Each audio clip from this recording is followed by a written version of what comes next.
కొండంత అండ మన కోవూరుకు గుండెల్ల ధైర్యాన్ని నింపేందుకు వస్తుంది చూడు మన గడప గడపకు. వేమిరెడ్డి ప్రశాంతమ్మ వేగు చుక్కలా వేదన తీర్చంగ జనం పెద్ద దిక్కులా అరే పసుపు జెండ పట్టుకోని కదిలే దుర్గలా ఇక అక్రమార్కులకు అక్క ఉక్కు పాతరా. కష్టమన్న మాట వింటే కాలు ఆగదక్కకు కన్న తల్లిలాగా తోడుంటది కోవూరుకు ఆదుకునే అండ తాను పేద గుండెకు. కొండంత అండ మన కోవూరుకు గుండెల్ల ధైర్యాన్ని నింపేందుకు వస్తుంది చూడు మన గడప గడపకు.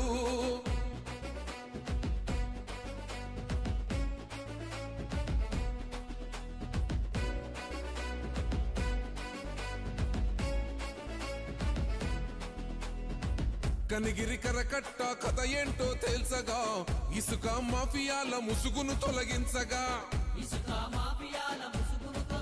అరే ఎదురు తిరిగినోళ్లపై అక్రమంగా కేసులు వరద వేదనలు రైతులపై దాడులు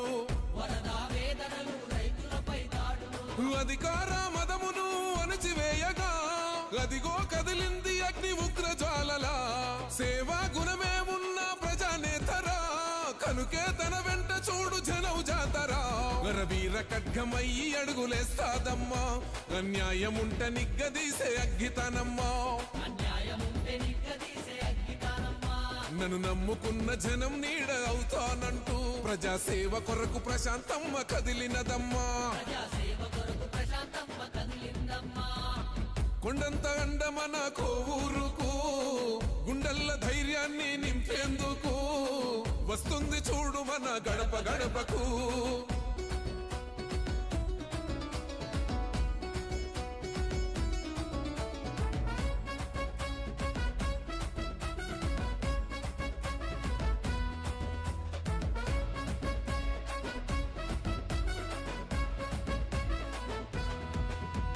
యువతలోన చైతన్యం నింపి నడిపించగా స్త్రీలు మనం ఈరోజు ఈ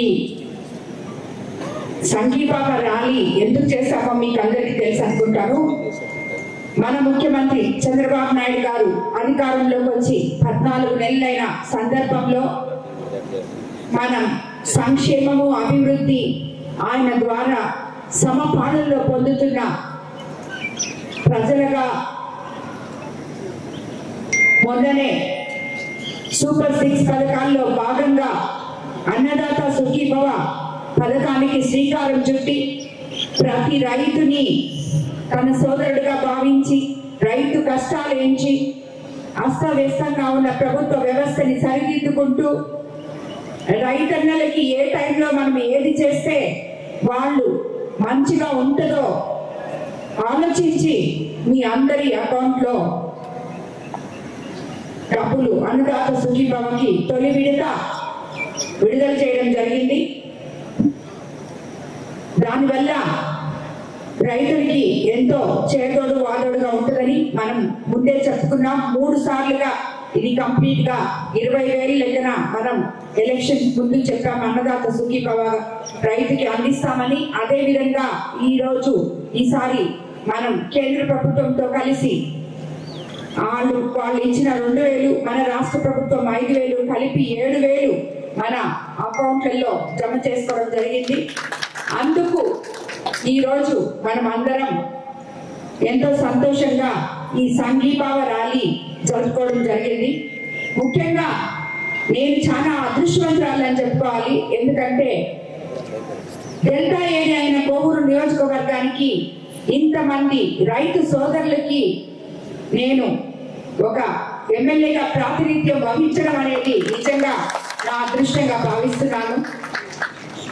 ఎప్పుడు ఇదివరకులాగా కాకుండా ఈసారి ఎప్పటి నుంచో మనకి అన్ని జలాశయాలు కలకలలాడుతున్నాయి.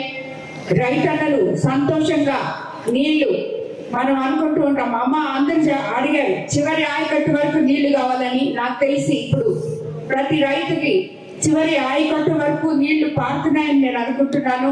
అదేవిధంగా ఎక్కడైనా కాలువలు లేకుండా వాళ్ళు ఇబ్బంది పడుతుంటే అప్పటికప్పుడు కాలువలు తవ్వించుకునే స్వేచ్ఛ మనకుంది కోవూరు నియోజకవర్గంలో అని చెప్పి ప్రతి రైతులకి ఈరోజు తెలుసు. ఎందుకంటే ఎక్కడ వాళ్ళకి నీళ్లు సరిగా అందలేదో వెంటనే నా దగ్గరకు వచ్చి అమ్మ మాకు ఈ కాలువ తవ్వించాలి మీరు అని చెప్పి అడుగుతున్నారు. దానికి అనుగుణంగా ప్రజాప్రతినిధులు కానీ ప్రభుత్వం తరఫున కానీ లేదు, అది వీలు పడకున్న పక్షంలో విపిఆర్ ఫౌండేషన్ ద్వారా కానీ ఇమీడియట్ గా రైతులకి అండగా నిలబడుతున్నాం. ఇవన్నీ ఒక ఎత్తైతే మనం గత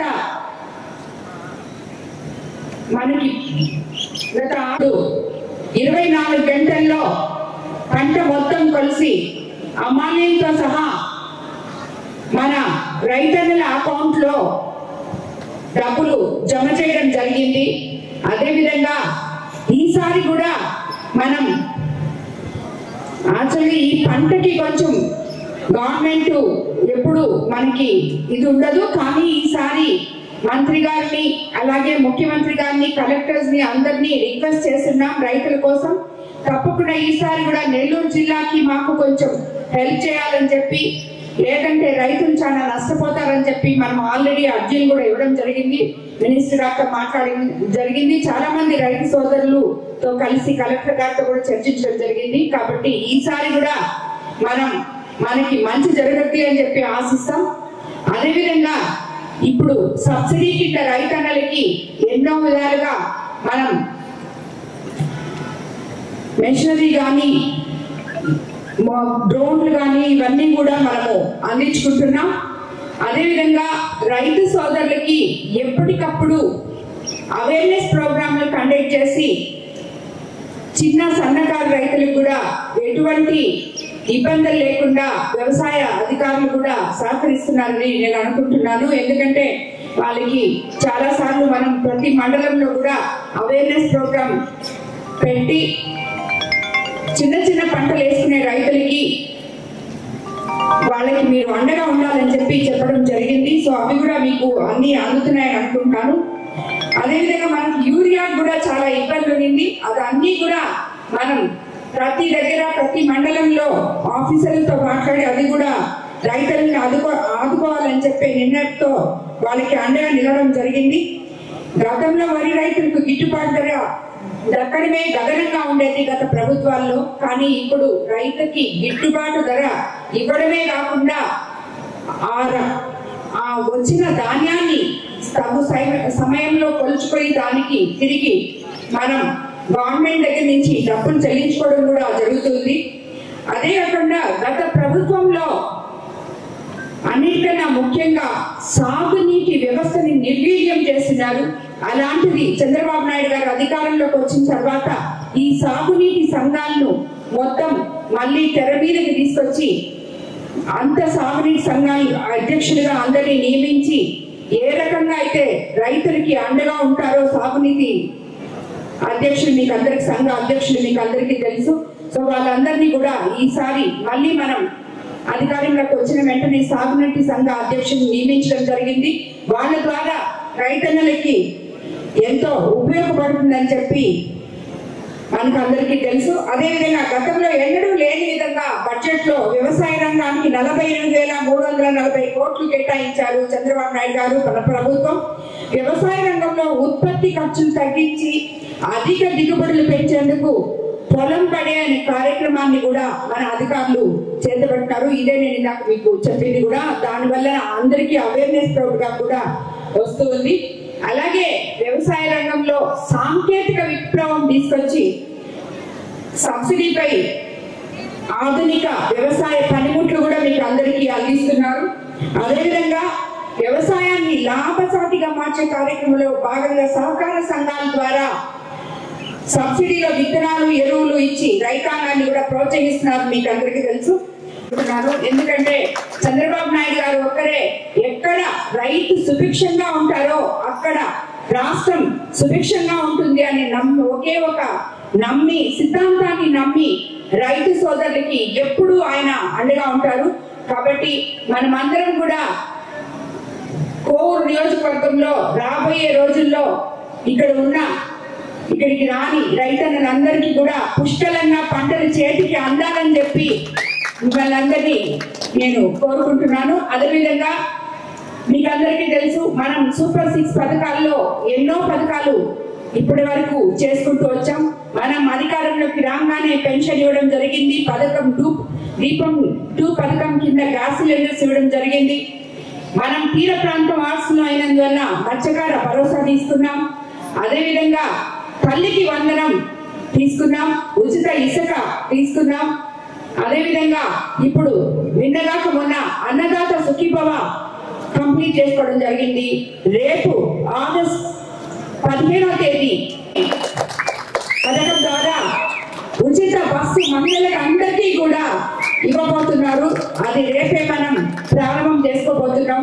కాబట్టి ఎవరు ఎన్ని మాట్లాడినా చంద్రబాబు నాయుడు గారు ఇచ్చిన మాట నిలబెట్టుకునే ఒకే ఒక నాయకుడు అని చెప్పి మనందరం నమ్మి తీరాలి, నమ్మాలి. ఎందుకంటే ఈరోజు ఎంతో అసలు మనం చేయగలమా, ఇవ్వగలమా అనుకుంటున్న టైంలో ప్రతి ఒక్క పథకం కూడా ఈరోజు అమల్లోకి తీసుకొస్తున్నారు.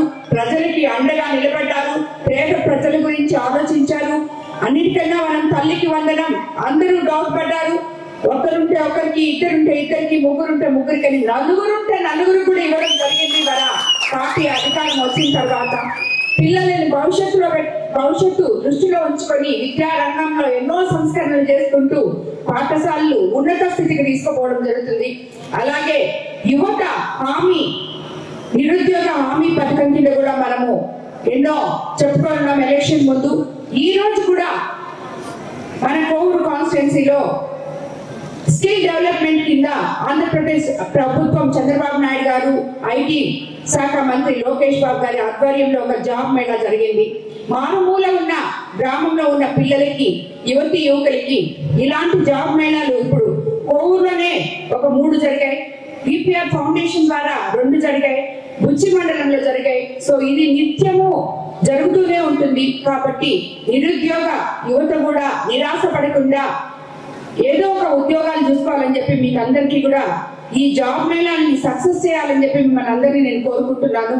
అదేవిధంగా రాబోయే రోజుల్లో మనం ఎంపీ వేమిరెడ్డి ప్రభాకర్ రెడ్డి గారి సహకారంతో మనకి ఇక్కడ ఉన్న ఇండస్ట్రియల్ హబ్స్ అన్ని తీసుకొని అక్కడ కూడా యువతికి ఉపాధి కల్పించే విధంగా ఏవో ఒక ఫ్యాక్టరీస్ కి శ్రీకారం చుట్టాలని చెప్పి కూడా మనం అడగడం జరిగింది. ఆయన కూడా దానికి స్పందించారు, ముఖ్యమంత్రి గారితో కూడా మాట్లాడుతున్నారు. అలాగే అందరికన్నా ముఖ్యంగా మన రైతన్నలు ఎన్నో రోజుల నుంచి ఎదురు చూస్తున్న ఈ షుగర్ ఫ్యాక్టరీ అనేది మన కోవూరు కాన్స్టిట్యున్సీలో ఒక పెద్ద విఘాతం మనకి. కానీ దానికి కూడా ముఖ్యమంత్రి చంద్రబాబు నాయుడు గారు స్పందించి దాన్ని సరైన, అంటే అది 13 సంవత్సరాల నుంచి మూసివేసి ఉన్నందువల్ల దాన్ని మనం ఇమీడియట్ గా క్లియర్ చేయాలన్నా ఎన్నో లోపాలు ఉన్నాయి. దాన్ని అన్ని సరిదిద్దుకుంటూ, అంటే ఒక సిస్టమ్ ప్రకారం చేసుకోవడానికి కొంచెం టైం పడుతుంది. అది కూడా సీఎం గారు మాట ఇవ్వడం జరిగింది. తప్పకుండా దీన్ని ఆ రైతులకు కానీ ఆ ఎంప్లాయీస్ కానీ న్యాయం జరిగే విధంగా మనం పోరాడదాము, అది న్యాయం జరిపించుకుంటామని కూడా మీకు అందరికీ నేను మాటిస్తున్నాను. కాబట్టి ఇవన్నీ చూసుకుంటే మనకి ఈ 14 నెలల్లో ఇది మంచి ప్రభుత్వం, పేదల ప్రభుత్వం అని చెప్పి మనమందరము నమ్మక తప్పదు. మనము ఎప్పుడు కూడా ఏదైతే మనం కావాలనుకుంటున్నామో ఆ టైంకి చంద్రబాబు నాయుడు గారు ఏదో ఒక విధంగా వ్యవస్థని సరిదిద్దుకుంటూ మనకి ఇచ్చిన మాట నిలబెట్టుకుంటున్నారు. కాబట్టి ఈ రోజు ఆయన మనకి వరంగా ఇచ్చిన ఈ అన్నదాత సుఖీభవ కార్యక్రమానికి ఇంత విశ్లేషణగా రైతు సోదరులు పాల్గొని ఈ ప్రోగ్రామ్ సక్సెస్ చేసినందుకు మరోసారి రైతు సోదరులకు అందరికీ, సోదరి మనులకు అందరికీ కూడా నమస్కారం చేసుకుంటూ ధన్యవాదాలు తెలుపుకుంటున్నాను.